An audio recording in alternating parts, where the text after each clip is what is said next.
concede liberdade, mas não lhe garante a propriedade, você está num meio Estado de Direito.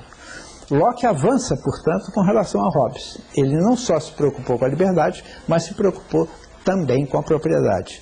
Mais do que isso, ele, na sua concepção, o poder monárquico, que era o poder absoluto, deve ser limitado e tem que prestar contas ao povo. Ao contrário de Hobbes, que é o teórico do absolutismo, ele é o teórico do absolutismo constitucional, limitado, aquele que limita o poder absoluto do Estado e do monarca, portanto.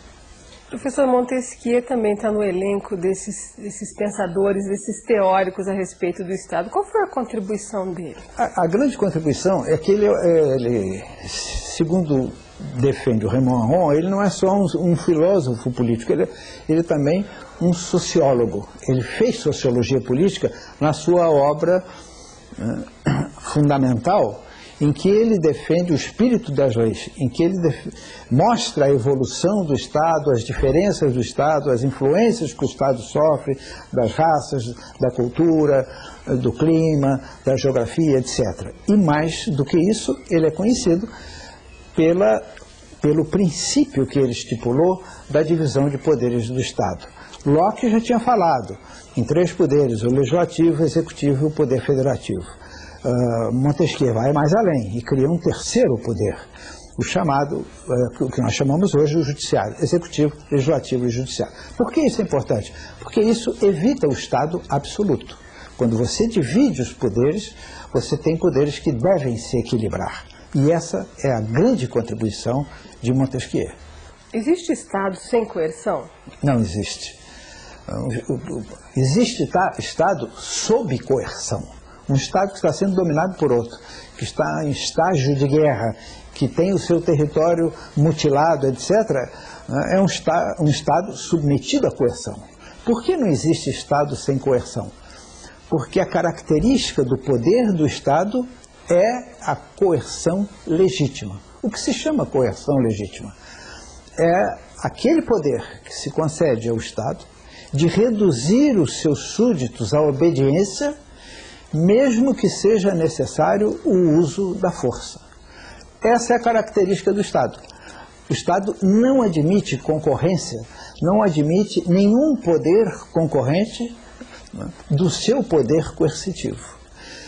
Quando nós vemos um Estado sublevado por qualquer forma de subversão, de terrorismo, etc., esse Estado tem necessariamente que combatê-lo exatamente porque está colocando em risco o seu poder coercitivo, sem o qual ele não consegue se estabelecer, tornar o domínio das leis inquestionável e reduzir os recalcitrantes, mesmo com o uso da força se necessário, né? Da força física, inclusive, se necessário.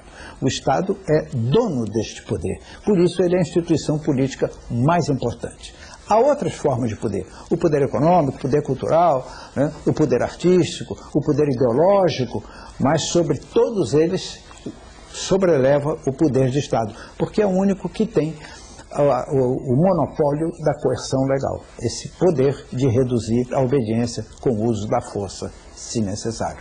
Professor, e de que elementos o Estado está instrumentalizado para exercer essa coerção? O instrumento do Estado que personaliza o Estado, que representa o Estado, que exerce as funções do Estado, é exatamente o governo. Qual é a diferença entre Estado e governo? O governo é titular do poder do Estado, só que o Estado é permanente e o governo é transitório. Nas democracias, sobretudo, os governos passam e o Estado fica. Essa é a diferença fundamental. Mas também não pode haver Estado sem governo. Por quê? Porque é ele quem representa o Estado.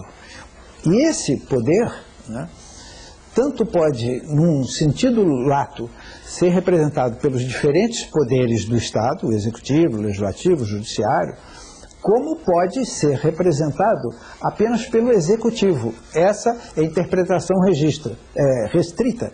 Por que razão? Porque é ele quem dá face ao Estado. dá visibilidade ao Estado. E quem usa os poderes do Estado. Portanto, o que é o governo? O governo é o titular do poder do Estado.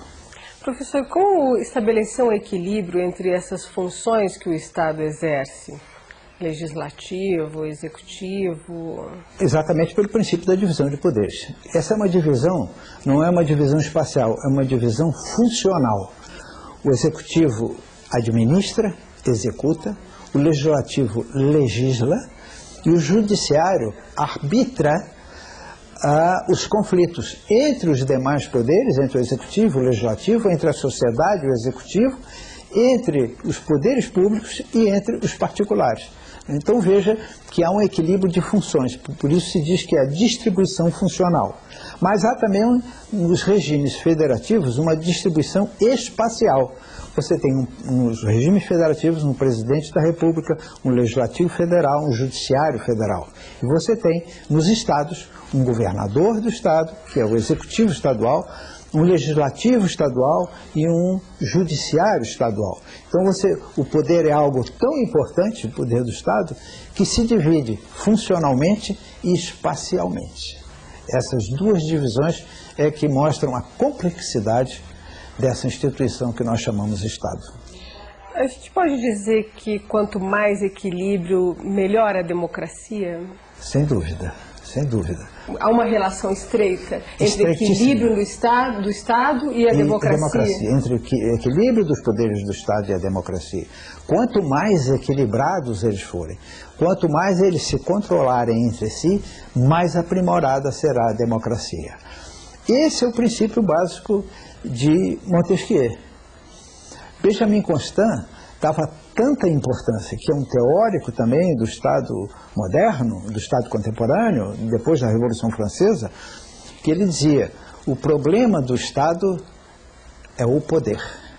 Por que razão? Porque esse poder pode ser democrática ou autocraticamente exercido. Então, esse equilíbrio é exatamente